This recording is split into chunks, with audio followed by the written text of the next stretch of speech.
आज इस कुमड़े से बनने वाला है super duper tasty soft juicy gulab jamun.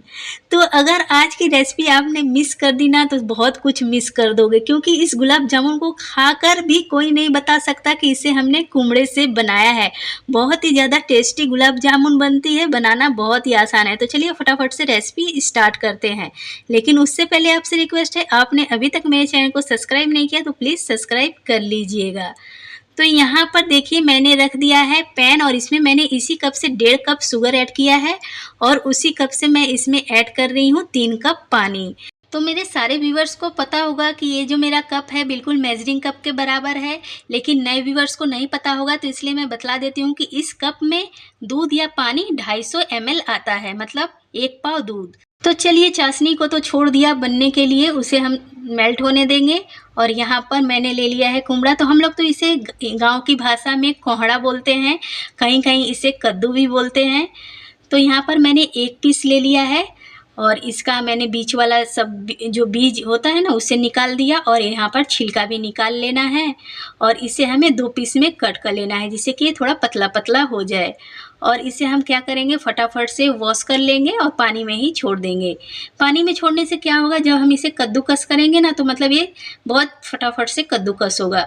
तो छोड़ना नहीं है, ज़्यादा देर पानी में धोकर छोड़िए, फिर एक एक कर लीजिए और कद्दूकस कर लीजिए। बारीक वाले में कद्दूकस करना है, मोटे वाले में नहीं करना है। तो यहाँ पर फटाफट से हम सारे कद्दू को कद्दूकस कर लेंगे, तो कहीं कहीं इसे कद्दू भी बोलते हैं। तो देखिए कद्दूकस हो गया, और यहाँ पर मैंने पतला सा कपड़ा ले लिया है, आप कोई सा भी ले लीजिए, लेकिन कलर वाला मत लीजिएगा, क्योंकि उसमें से कलर आने लगता है तो हमारी रेसिपी बर्बाद हो जाती है। तो इसे हमें क्या करना है, बहुत अच्छी तरह से निचोड़ लेना है, जिससे कि इसका सारा पानी निकल जाए। जितना आप इसे अच्छी तरह से निचोड़ेंगे ना उतना ही जल्दी आपका ये बनकर रेडी होगा, क्योंकि इसमें पानी नहीं रहेगा तो बहुत फटाफट से पक जाएगा। तो यहाँ पर पूरा अच्छी तरह से निचोड़ने के बाद मैंने उसे रख दिया है साइड में। और देखिए चाशनी लगभग रेडी हो चुकी है, तो इसमें मैंने 1/4 चम्मच इलायची पाउडर ऐड किया और इसे कर लिया है मिक्स। चलिए चाशनी को भी चेक कर लेते हैं। तो आप देखिए जैसे चाशनी लेने पर ना महसूस होगा कि उंगलियां चिपक रही हैं, छोड़ नहीं रही हैं। बस ऐसी ही चाशनी बनानी है, कोई तार वार नहीं बनाना है। तो चाशनी परफेक्ट है, तो इसे कर देते हैं साइड में। यहाँ पर मैंने पैन ले लिया है, पैन में ऐड करेंगे सिर्फ 1 चम्मच घी, ज़्यादा नहीं ऐड करना है। आपको डाल देने हैं सारे कद्दूकस किए हुए कुमड़े को, कद्दू को आप जो बोलते होगे, और इसे हमें मीडियम टू लो फ्लेम पर पकाना है, हाई फ्लेम पर नहीं पकाना। तो इसे हमें बीच बीच में चलाते हुए पकाना है। तो देखिए जैसे जैसे पका कैसे गलकर थोड़ा सा हो गया है, तो मैं आपको चेक कर कर भी दिखला देती हूँ कि ये कितना ज़्यादा सॉफ्ट हो गया। तो उससे पहले मैंने इसमें ऐड कर दिया 1 कप दूध।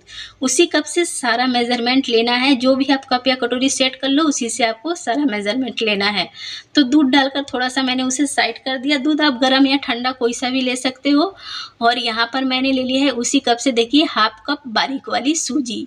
तो अब मैं आपको थोड़ा सा टच कर कर दिखला देती हूँ कि मतलब ये कैसा सॉफ्ट हुआ है। देखिए उंगलियों से जैसे आप दबाएंगे ना तो एकदम मैश हो जाएगा। आपको ऐसा ही रखना है, इसे बहुत ज़्यादा गलाना भी नहीं है, और टाइट अगर रहे तो थोड़ा सा आप फ्लेम को लो कर कर पका लो। तो दूध जब गर्म हो जाए तो उसके बाद ही आपको इसमें सूजी को ऐड कर देना है। सूजी को ऐड कर कर इसे कंटिन्यू चलाना है, हाथ को रोकना नहीं है, और इसे मैश करते हुए चलाना है, जिससे कि इसमें थोड़ी बहुत जो गुठलियाँ आ रही है ना बिल्कुल मिक्स हो जाए, इसमें कोई भी गुठली ना रह जाए। तो इसे बहुत ज़्यादा देर नहीं लगेगा मिक्स करते हुए पकाते हुए, सिर्फ 1 मिनट ही हुए हैं, और देखिए ये लगभग डो फॉर्म में आ चुका है और ये पैन को छोड़ने लगा है। तो यहाँ पर ये बिल्कुल परफेक्ट है। तो इसे हम ठंडा होने के लिए छोड़ देंगे। तो थोड़ा सा इसे कवर कर देंगे, जिससे कि ये थोड़ा और भी पक जाए। तो यहाँ पर इसे ठंडा होने के लिए सिर्फ 6 मिनट लगे थे। उसके बाद मैंने देखिए इसे फिर से ले लिया है, और ये मैं टच कर पा रही हूँ, मुझे उतना गर्म लग नहीं रहा है। अगर आपको लगे कि ज़्यादा गर्म है तो थोड़ा ठंडा हो जाने दीजिएगा। और इसे लेने के बाद हमें इसे बहुत अच्छी तरह से मसलना है, जैसे हम रसगुल्ला बनाते हैं ना छेना का, बहुत अच्छी तरह से हथेली से इसे मैश करते हैं। तो इसे उसी तरह से बहुत अच्छी तरह से मसलना है, सारी गुठलियों को हमें फोड़ देना है, बिल्कुल भी गुठलियाँ नहीं होनी चाहिए। तो इसे जब बहुत अच्छी तरह से मसल लेंगे उसके बाद हम इसमें ऐड करेंगे 1/4 चम्मच इलायची पाउडर। वैसे तो मैंने चाशनी में भी इलायची पाउडर ऐड किया है, तो लेकिन एक कुम्हड़े का गुलाब जामुन है, कुम्हड़े का कोई टेस्ट ना आए इसलिए हमें इसमें भी इलायची पाउडर ऐड करना है। तो साथ में ऐड कर देना है 1 चुटकी मीठा सोडा, खाने वाला जो सोडा होता है ना वही ऐड करना है। और इसे हम अच्छी तरह से मिक्स कर लेंगे जिससे कि सारी चीज़ें अच्छी तरह से मिक्स हो जाए। उसके बाद हमें ऐड करना है इसका मेन इंग्रेडिएंट्स मावा। तो ये खोया मैंने 1 लीटर दूध से बनाया है, तो इसे पूरा एक बार में नहीं ऐड करेंगे, हाफ-हाफ कर ऐड करेंगे। हाफ ऐड करेंगे, अच्छी तरह से मिक्स करेंगे, फिर हाफ ऐड करेंगे। इस तरह से ऐड करने से क्या होता है, हमें पता भी चल जाता है कि हमारे इस डो में कितना मावा जाएगा। मतलब कोई मेज़रमेंट नहीं है कि आपको 1 लीटर दूध का ही मावा ऐड करना है। अगर आपको लगे कि नहीं इसमें मावा चाहिए तभी ऐड करना है। तो मेरा सारा मावा लग गया था और देखिए डो बिल्कुल परफेक्ट रेडी हो चुका है। और यहाँ पर मैंने पैन में घी भी ऐड कर दिया है। तो मैं घी में बनाने वाली हूँ, आप चाहे तो ऑयल में भी बना सकते हो, आपकी मर्जी, आप कैसे भी बनाओ खाने में टेस्टी लगेगा। तो रिफाइंड ऑयल में बना सकते हो।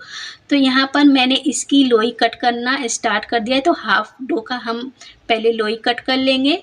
तो यहाँ पर बहुत बड़ी लोई नहीं है, जैसे नींबू से थोड़ा सा छोटा है।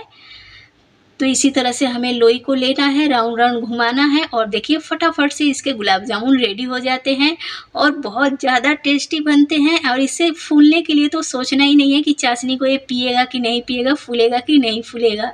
तो मैं एक राज की बात आपको बतलाती हूँ, इस गुलाब जामुन को जब बनाकर मैंने अपने हस्बैंड को दिया ना तो उनको तो पता ही नहीं चला कि ये कुम्हड़े का गुलाब जामुन है। अभी तक उनको नहीं पता है। अब जाकर जब वो ये वीडियो देखेंगे ना तब उनको पता चलेगा कि उन्होंने कौन-सा गुलाब जामुन खाया है। बोल रहे थे ना इतने दिनों में जो जितनी मिठाई बनाई ना सबसे परफेक्ट मिठाई बनी है। बहुत प्यारी गुलाब जामुन बनी है। मतलब उनको ये गुलाब जामुन इतना ज़्यादा पसंद आया। तो यहाँ पर इसे मीडियम टू लो फ्लेम पर डालकर हमें उलट-पुलट कर सेंकना है। तो सारा गुलाब जामुन मैंने इसे हाफ डाल दिया था। तो जैसे-जैसे हम इसे सेकेंगे तो ऐसे-ऐसे आप देखिए इसका कलर कितना बढ़िया आते जाएगा। फ्लेम का विशेष ध्यान रखिएगा। इसे 5 से 6 मिनट तक अच्छी तरह से सेक लेना है कि अंदर तक ये सीख जाए, बीच में कच्चा ना रहे। अगर बीच में कच्चा रहेगा तो चाशनी नहीं पिएगा।